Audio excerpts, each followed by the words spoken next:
Bonjour mesdemoiselles, mesdames et messieurs, je me nomme Christine. Aujourd'hui, nous allons étudier l'historique de la chloroquine. Au XVIIe siècle au Pérou, Amérique du Sud, les colons européens observent que les indigènes extraient un médicament de l'écorce d'un arbre dénommé Cinchona officinale, 10. Ils l'utilisent contre les frissons et la fièvre. En 1633, cette phytothérapie est introduite en Europe. Elle y a le même usage, et commence à être utilisée dans les cas de fièvre-paludisme. La quinine, antipaludique, en est isolée en 1820. L'allemand Bayer crée une série de substituts à la quinine contre le paludisme, testés sur plusieurs décennies.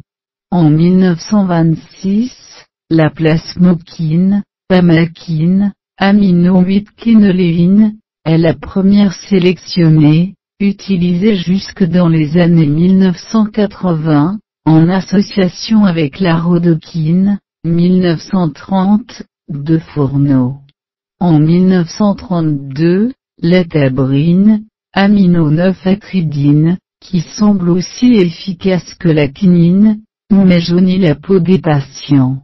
En 1934, Anne Sanders Farban trouve un effet antimélarique à la résorgine, diphosphate de chloroquine, mais la molécule est jugée trop toxique par Bayer, qui en transmet toutefois les droits à sa filiale américaine Wintrostern à la fin des années 1930.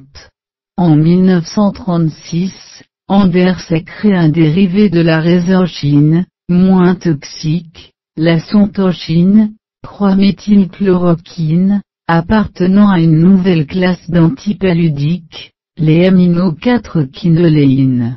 Les Alliés évaluent les propriétés de milliers de substances, dont la résorgine, sous le numéro de code SN 183, qu'ils jugent également trop toxiques.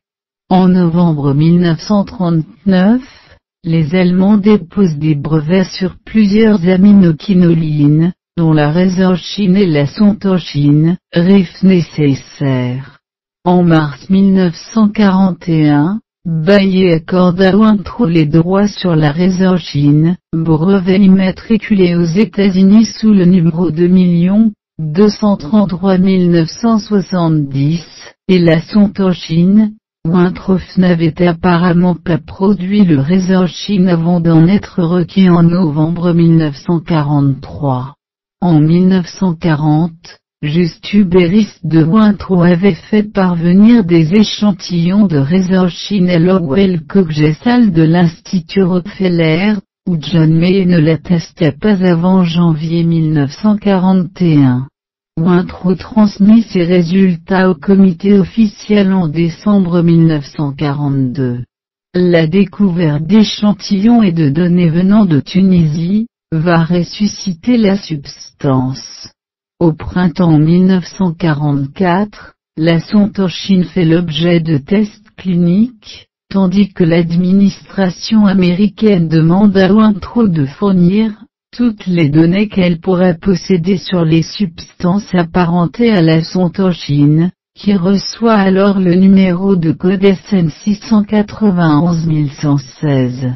En 1942 à Tunis, alors sous domination allemande, le docteur Philippe Jean Decour, des laboratoires Rhône-Poulenc Specia ayant passé un accord sur le sontochine avec IG Farban en juillet 1941, conduit des essais cliniques sur le sontochine de Bayer.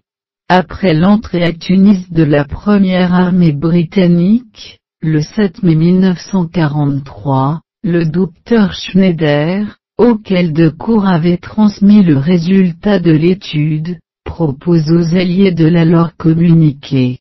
Le 23 mai 1943, Schneider est transporté à Alger emportant 5000 comprimés de sontochine. La sontochine reçoit un nouveau nom de code, SN 6911, précédemment, SN 183. réévaluée sous le numéro de code SN 7618 en juillet 1944, elle reçut le nom de chloroquine en février 1946. Les Australiens conduisirent des études à Cairns sous la direction de N. Hamilton Fairley. Cette molécule ne fut pas disponible pour les armées avant la fin de la guerre. Elle entre dans la pratique clinique en 1947 comme anti-PALUD1. En France, elle est mise sur le marché en 1949 sous le nom de Nivaquine. Aux États-Unis, elle reçoit la même année son autorisation de mise sur le marché, le 31 octobre 1949, commercialisée par Winthrop sous le nom d'Aralan. Dans les années 1950 au Brésil, Mario Pinotti 21 promeut l'usage prophylactique de la chloroquine en l'adjoignant au sel de table. Cette méthode Pinotti, utilisant de la chloroquine ou de la pyrimétamine, qui sera utilisée en Amérique du Sud, ainsi qu'en Afrique ou en Asie, sera une des causes de l'apparition de résistance des plasmodiums à la chloroquine. Je reste à votre disposition et je vous en remercie. Christine. Bonjour mesdemoiselles.